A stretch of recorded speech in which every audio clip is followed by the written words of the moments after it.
Bom dia a todos os irmãos, a paz. Estamos ao vivo para mais um estudo bíblico.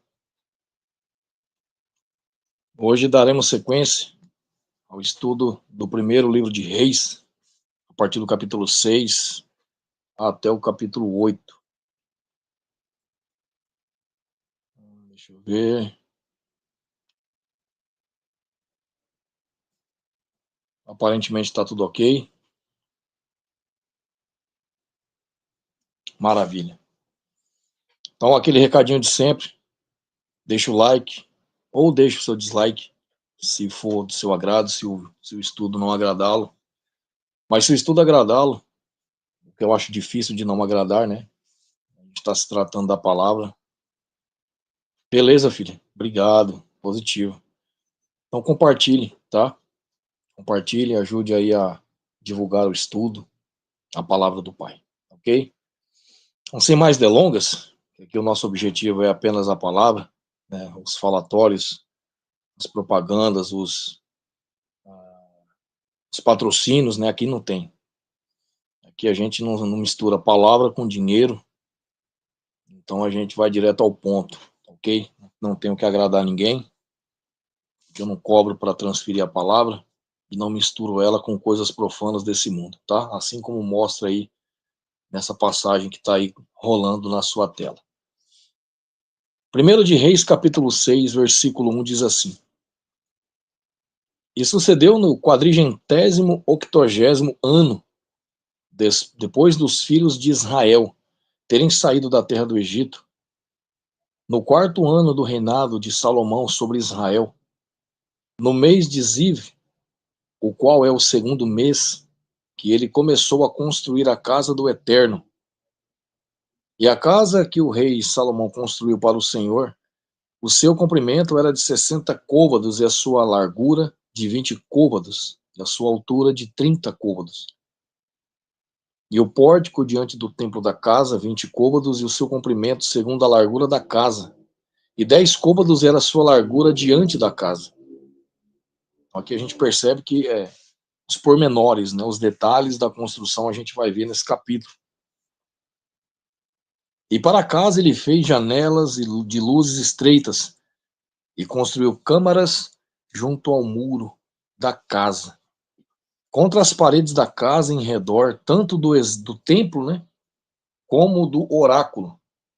E assim lhe fez câmaras em redor. A câmara mais baixa tinha 5 côvados de largura, e a intermediária tinha 6 côvados de largura, e a terceira tinha 7 côvados de largura. Porque pela parte de fora da casa, em redor, ele fez bases estreitas, de modo que as vigas não seriam apertadas contra as paredes da casa. E a casa, quando estava em construção, foi construída de pedra preparada antes de ser trazida para lá, de forma que não tinha nem martelo, nem machado, nem qualquer ferramenta de ferro se ouviu na casa, enquanto ela esteve em construção. Olha só que interessante. Não tinha essas ferramentas. A maneira como eles construíram hoje, a tecnologia que tem hoje, lá não existia. E foi algo extremamente diferente de tudo que a gente conhece. Porque nem martelo eles usaram, nem machado. E a porta para a câmara intermediária ficava no lado direito da casa e por escadas em caracol se subia para a câmara intermediária. E da intermediária para a terceira. E assim ele construiu a casa e a terminou, e cobriu a casa com vigas e tábuas de cedro. E depois ele construiu câmaras contra toda a casa, com 5 côvados de altura, e elas se apoiavam na casa com madeira de cedro. E a palavra do Eterno veio a Salomão dizendo: acerca desta casa que está construindo, se andares nos meus estatutos e executares os meus juízos, e guardares todos os meus mandamentos, para neles andares, então cumprirei a minha palavra contigo, ao qual falei a Davi o teu pai, e habitarei no meio dos filhos de Israel, e não abandonarei o meu povo Israel. Então aqui, entende que o povo que é Israel, e não a terra, meus irmãos. As construções, as paredes, os muros, os pórticos, não é a Israel geográfica, é o povo. Sempre foi o povo. Mas aí os que gostam de vender viagens, né, de turismo, eles colocam a região geográfica acima da espiritual. E assim Salomão construiu a casa e a terminou, e ele construiu as paredes internas da casa com tábuas de cedro, tanto o chão da casa como as paredes do teto, e as cobriu na parte interna com madeira e cobriu o chão da casa com pranchas de cipreste. E ele construiu 20 côvados nos lados da casa, tanto no chão como as paredes com tábuas de cedro, construiu-os por dentro para o oráculo, para o santíssimo lugar. E a casa, isto é, o templo diante dela, tinha 40 côvados de comprimento. E o cedro do interior da casa era entalhado com botões e flores abertas. Tudo era cedro. Nenhuma pedra era vista. E o oráculo ele preparou no interior da casa para ali colocar a arca do Eterno. O oráculo, na sua parte frontal, tinha 20 côvados de comprimento e 20 côvados de largura e 20 côvados na sua altura. E ele o revestiu com ouro puro e assim cobriu o altar, que era de cedro. E assim Salomão revestiu o interior da casa com ouro puro e fez uma repartição por correntes de ouro diante do oráculo, e o revestiu com ouro. E revestiu inteiramente de ouro a casa toda, até que terminou toda a casa. E também todo o altar que estava junto ao oráculo ele revestiu com ouro, e dentro do oráculo ele fez 2 querubins de oliveiras, cada um com 10 côvados de altura. E 5 côvados era uma das asas do querubim, e 5 côvados a outra asa do querubim. De uma parte extrema, de uma asa até a outra parte extrema, outras eram 10 côvados. E o outro querubim tinha 10 côvados, ambos os querubins eram de uma medida e tamanho. E a altura de um querubim era de 10 côvados, e assim também era o outro querubim.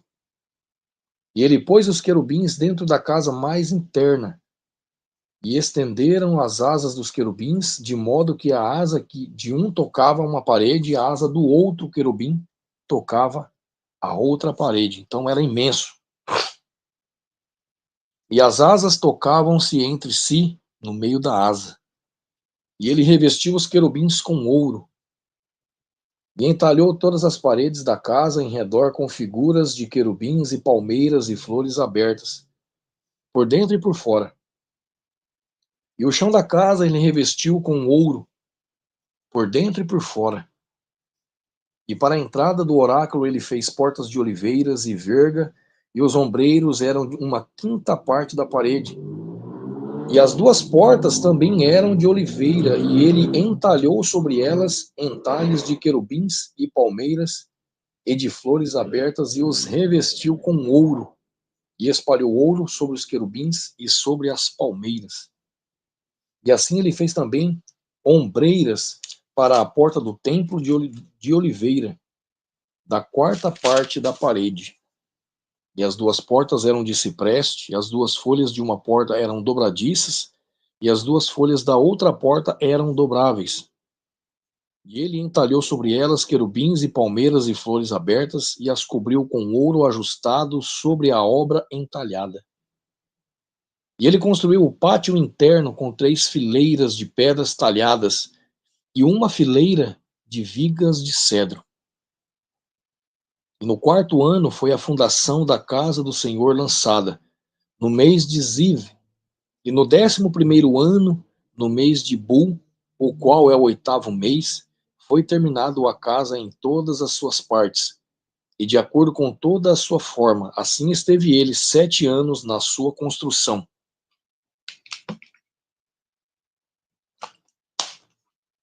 Capítulo 7. Porém Salomão estava construindo a sua própria casa, havia 13 anos, e ele terminou toda a sua casa. E ele construiu também a casa da floresta do Líbano.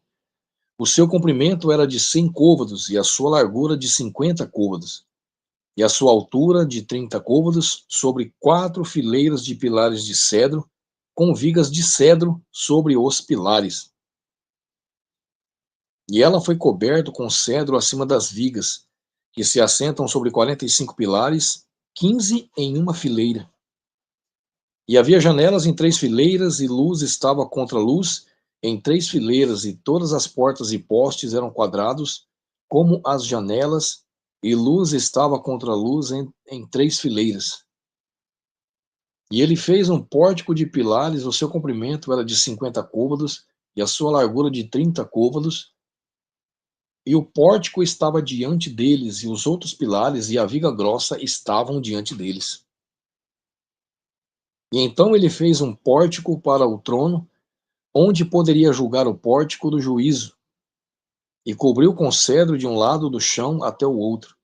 E a sua casa, onde ele habitava, tinha um outro pátio dentro do pórtico, o qual era de feitio semelhante. E Salomão também fez uma casa para a filha do faraó, a quem havia tomado como esposa, semelhante a este pórtico.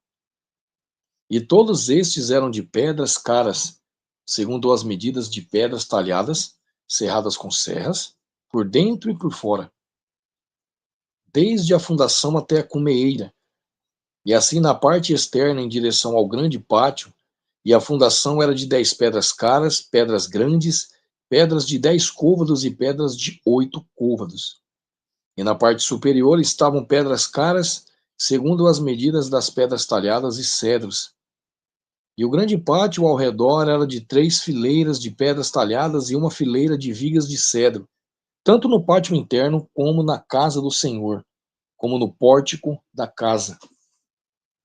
E o rei Salomão mandou retirar Hirão de Tiro, e ele era o filho de uma viúva da tribo de Naphtali, e o seu pai era um homem de Tiro, um trabalhador de bronze, e era cheio de sabedoria, e entendido e astuto para executar todos os trabalhos em bronze.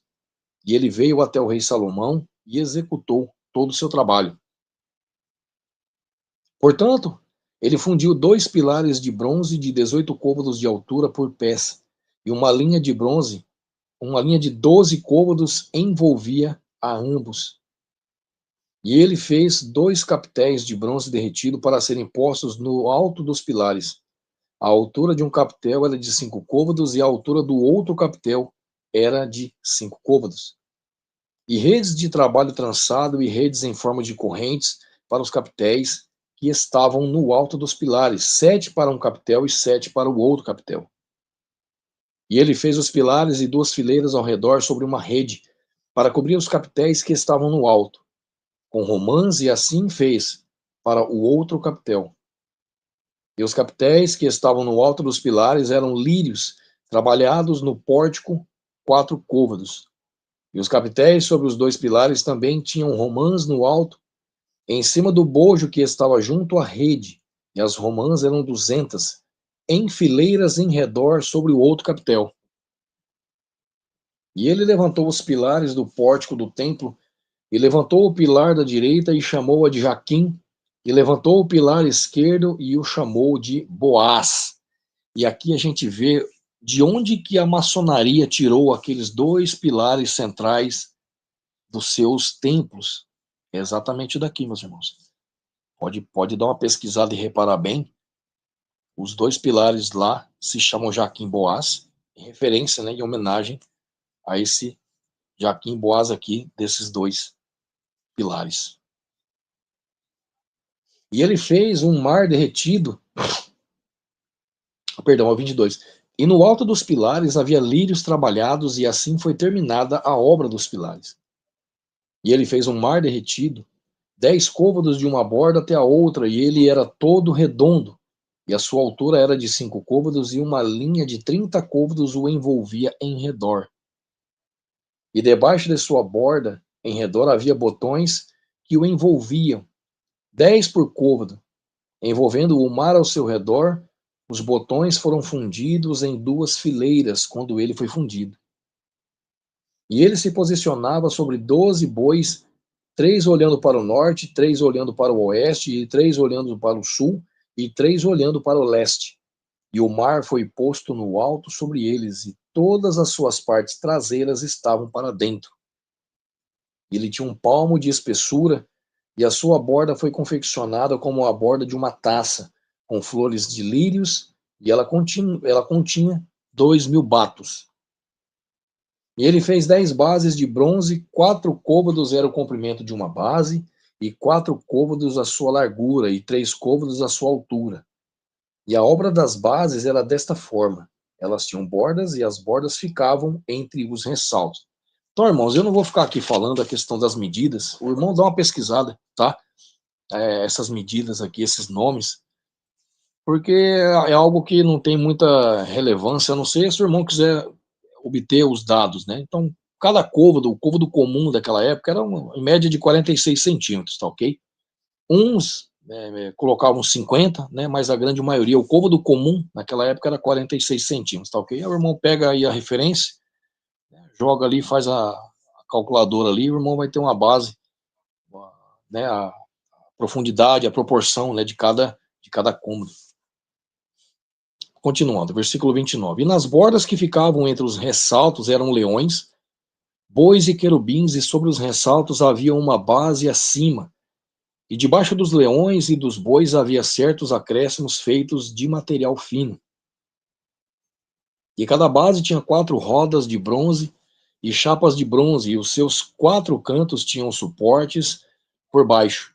Debaixo da pia estavam suportes fundidos ao lado de cada acréscimo. E a sua boca dentro do capitel e acima era de 1 côvado. No entanto, a sua boca era redonda segundo o feitio da base. 1 côvado e meio, e também sobre a sua boca havia entalhes com as suas bordas quadradas, não redondas. E debaixo das bordas havia 4 rodas, e os eixos das rodas eram unidos à base, e a altura de uma roda era de 1 côvado e meio. E o feitio das rodas era semelhante ao feitio de uma roda de carruagem, e os seus eixos e as suas cambas e os seus cubos e os seus raios eram todos derretidos. E havia 4 suportes nos 4 cantos de uma base, e os suportes eram da própria base. E no alto da base havia um aro de meio côvado de altura, e no alto da base os seus ressaltos e as suas bordas eram do mesmo. Porque nas chapas dos seus ressaltos e nas suas bordas ele entalhou querubins, leões e palmeiras, segundo a proporção de cada um, e acréscimos ao seu redor. Segundo esta forma, ele fez as 10 bases, todas tinham uma fundição, uma medida e o mesmo tamanho. E fez ele, então, 10 pias de bronze. Olha só que interessante. Uma pia continha 40 batos, e a outra medida, né? Só que esta medida, irmãos, eu não pesquisei, tá? Então, o irmão dá uma pesquisada aí, né, para entender o que significa esses batos. E cada pia era de 4 côvados, e sobre cada uma das 10 bases uma pia. E ele pôs 5 bases do lado direito da casa e 5 no lado esquerdo da casa. E colocou o mar do lado direito da casa, em direção ao oriente, defronte ao sul. E Irão fez as pias e as pás e as bacias, e assim Irão terminou de fazer toda a obra que fez ao rei Salomão para a casa do Senhor. Os 2 pilares e os 2 globos dos capitéis que estavam nos altos dos 2 pilares, e as 2 redes, para cobrir as 2 tigelas dos capitéis que estavam no alto dos pilares.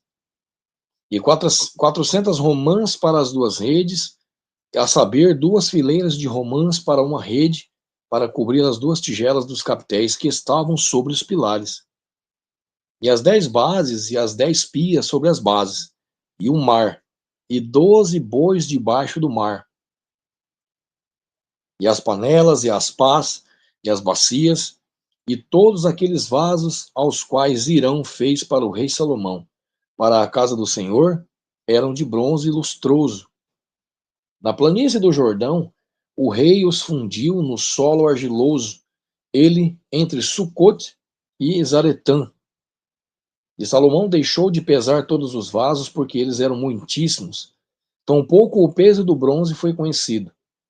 E Salomão fez todos os vasos que pertenciam à casa do Senhor, o altar de ouro e a mesa de ouro sobre o qual estava o pão da proposição, e os candelabros de ouro puro, 5 no lado direito e 5 no lado esquerdo, diante do oráculo, com as flores e as lâmpadas e as espevitadeiras de ouro, e as tigelas e as espevitadeiras e as bacias e as colheres, e os incensários de ouro puro, e as dobradiças de ouro puro, tanto para as portas da casa de dentro, o lugar santíssimo, como para as portas da casa, a saber, do templo. E assim foi terminado toda a obra que o rei Salomão fez para a casa do Senhor. E Salomão trouxe para dentro das coisas de Davi, né, o seu pai, e havia dedicado a prata e o ouro e os vasos, ele colocou entre os tesouros da casa do Senhor.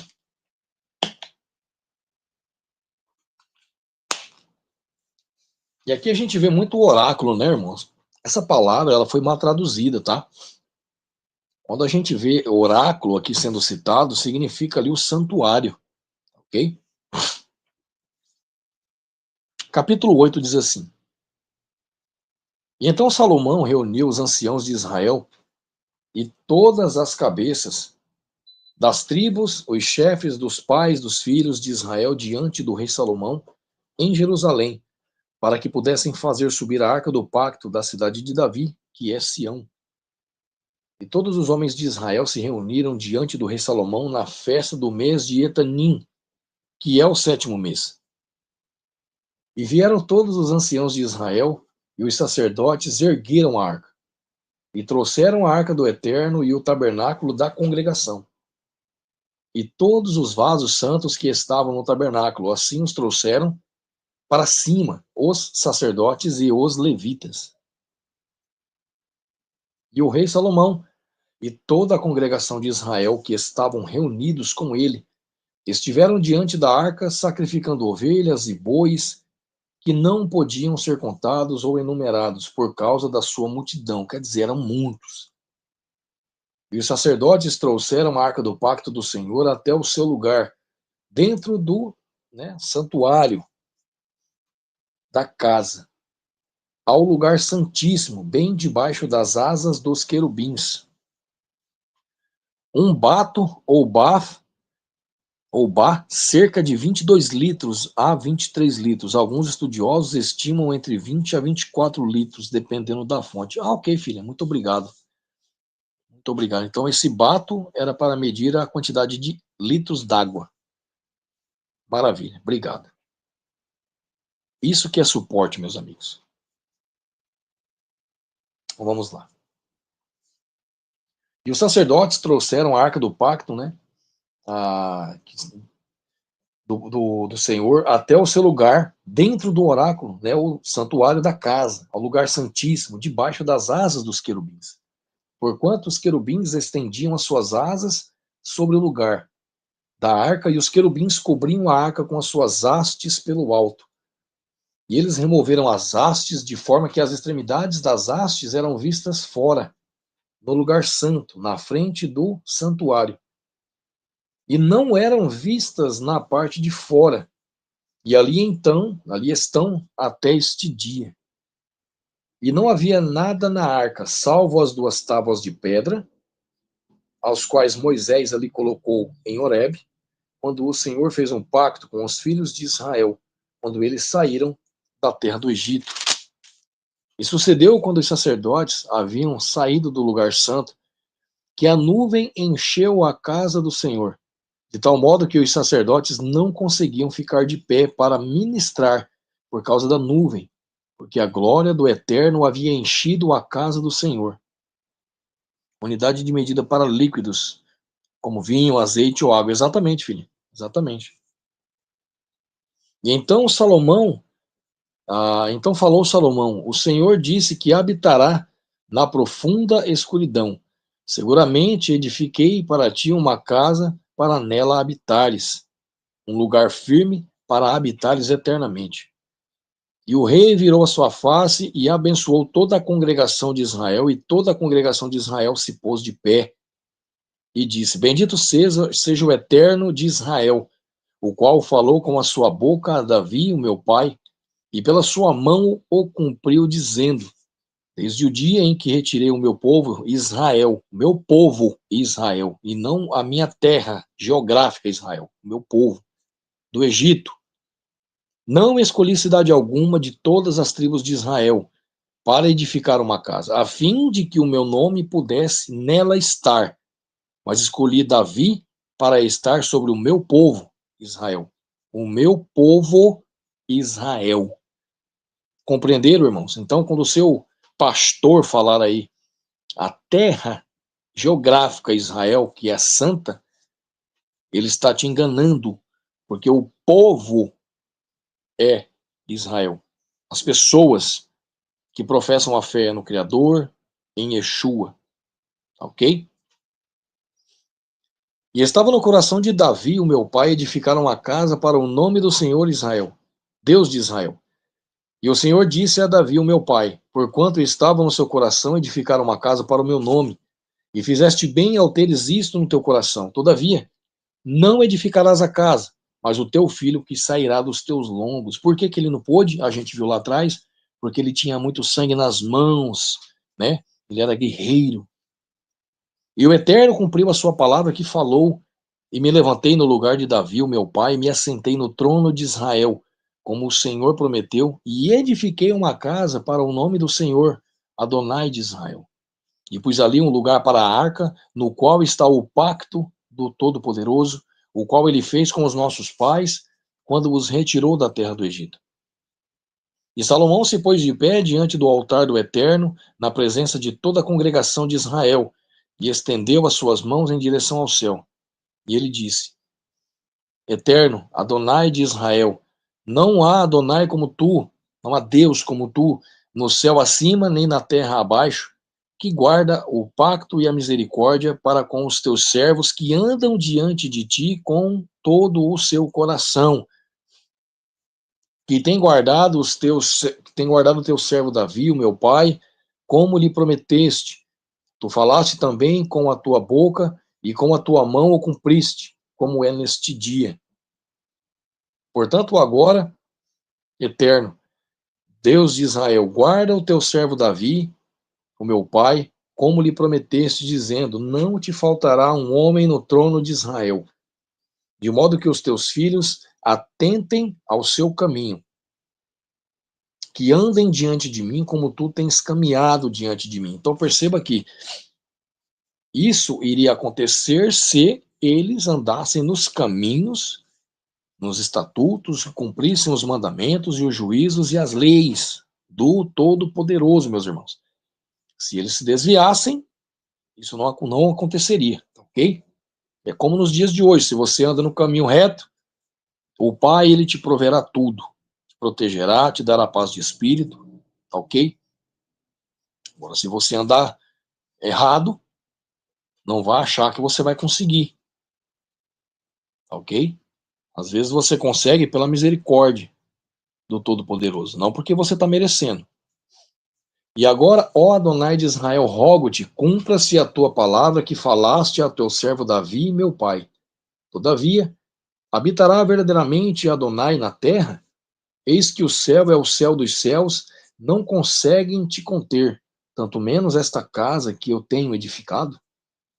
Contudo, tem tu respeito pela obra do teu servo, pela oração do teu servo, perdão, e pela sua súplica, ó Eterno meu Adonai, para atentarem ao clamor e à oração ao qual o teu servo suplica diante de ti hoje, e para que os teus olhos noite e dia possam estar abertos em direção a esta casa, em direção ao lugar do qual tens dito, o meu nome estará ali, para que possas ouvir a oração, e o teu servo fará em direção a este lugar.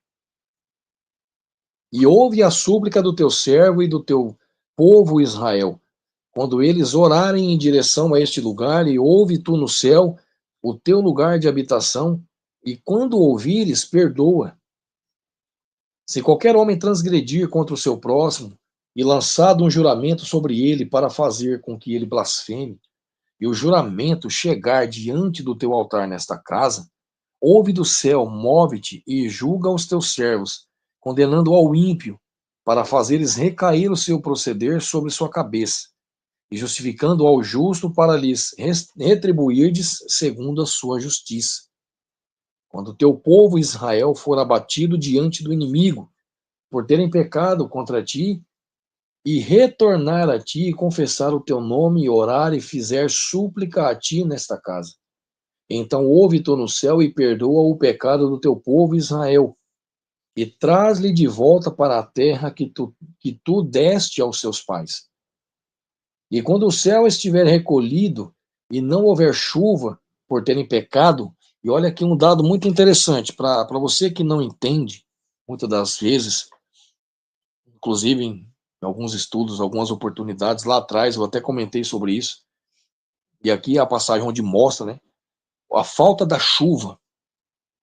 Para você alienadinho, né, gadoso, que acredita na pseudociência, né, na ciência como religião, aquecimento global, todo esse lixo, engano e mentira, para você que acredita que realmente a falta da chuva são coisas climáticas e o mal que o humano faz, de certa forma você está certo, é um mal que o humano vive fazendo.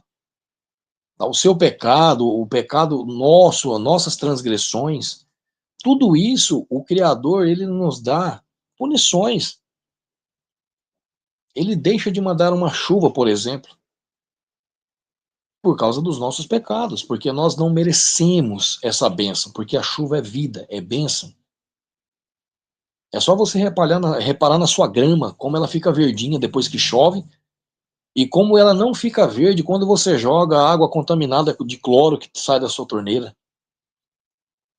Então, olha só, versículo 35 diz assim: quando o céu estiver recolhido e não houver chuva, por terem pecado contra ti, se orarem em direção a este lugar e confessarem o teu nome e se converterem de seu pecado quando tu os afligiste, então ouve tu no céu e perdoa os pecados dos teus servos e do teu povo Israel, ensinando-lhes o bom caminho no qual eles devem caminhar e des a chuva sobre a sua terra, ao qual deste ao teu povo como herança. Então, a falta da chuva, irmãos, é porque nós não merecemos ela, por causa das nossas transgressões e dos nossos pecados acumulados.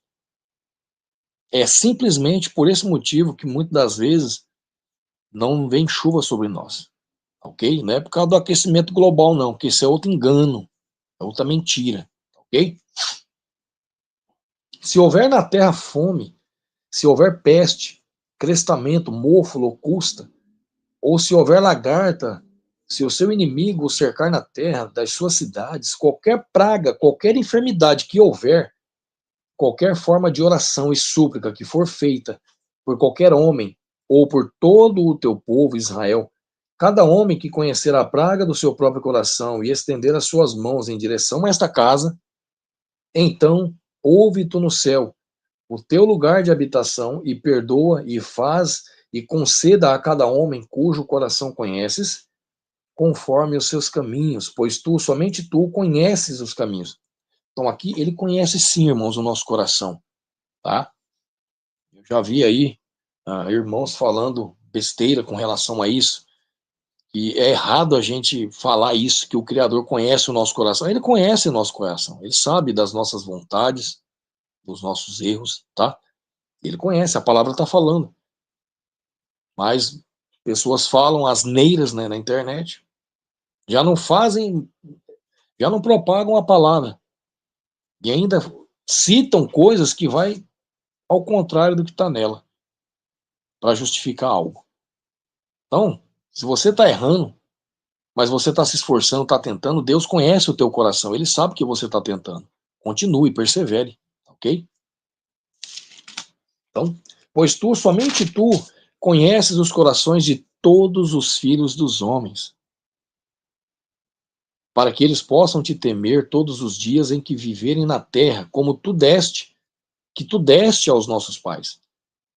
E além disto, acerca de um estranho que não for do teu povo Israel, quando sair de uma região distante por causa do teu nome, por eles ouvirem do teu grande nome e da tua mão forte e do teu braço estendido, quando ele vier e orar na direção desta casa, ouve tu no céu o teu lugar de habitação e faz segundo tudo o que o estrangeiro te clamar, para que todos os povos da terra possam conhecer o teu nome, temer-te, como faz o teu povo Israel, e que eles possam saber que esta casa ao qual edifiquei é chamada pelo teu nome. Então, não somente o povo Israel, o povo escolhido, tá? Não a região, o povo, todos que clamam ao Pai têm a chance de receber ali a misericórdia, a graça, a paz. Mas o que você tem que fazer, irmão? Aceitá-lo com a fé genuína, converter-se dos seus maus caminhos, reconhecer que Yeshua, né, Jesus Cristo, ele veio, ele encarnou, viveu, morreu na cruz e foi ressuscitado e está à direita do Todo-Poderoso. Não precisa de ser o povo lá, o povo escolhido, né, o povo de Israel. Pode ser qualquer pessoa no mundo, qualquer povo, qualquer nação. Tá ok? Continuando. Se o teu povo sair à batalha contra o seu inimigo, para onde quer que os enviares, e orarem ao Senhor em direção à cidade que tu escolheste, em direção à casa que edifiquei para o teu nome, então ouve tu no céu a sua oração e a sua súplica, e sustenta a sua causa.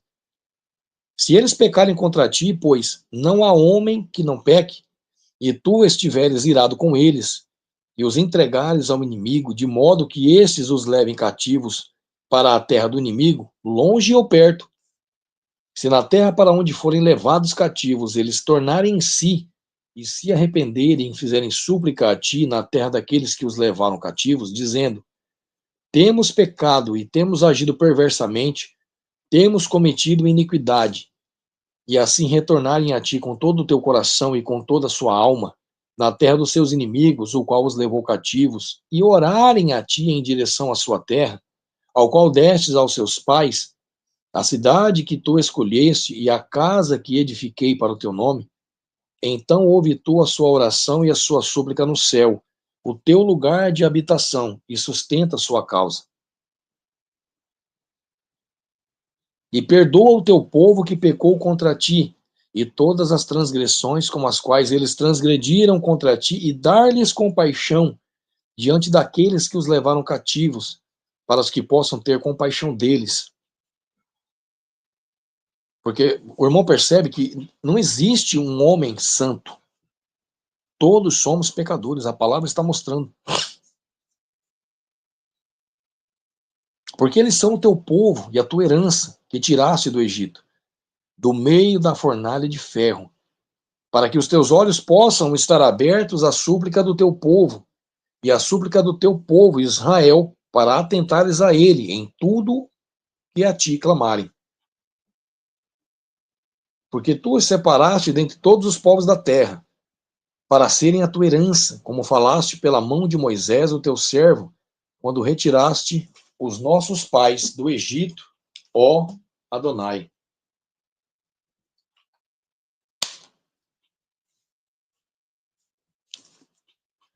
E foi assim que, quando Salomão terminou de orar toda esta oração e suplicar ao Senhor, ele se levantou da frente do altar do Eterno, onde estava ajoelhado, com as suas mãos estendidas ao céu.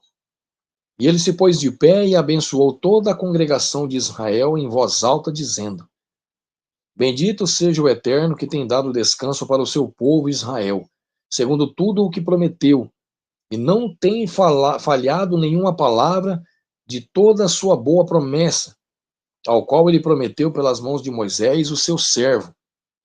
O Senhor nosso Adonai seja conosco, assim como esteve com os nossos pais, que ele não nos deixe, nem nos abandone, para que possa inclinar os nossos corações a ele, para andarmos em todos os seus caminhos e para guardarmos os seus mandamentos, e os seus estatutos e os seus juízos, os quais ele ordenou aos nossos pais.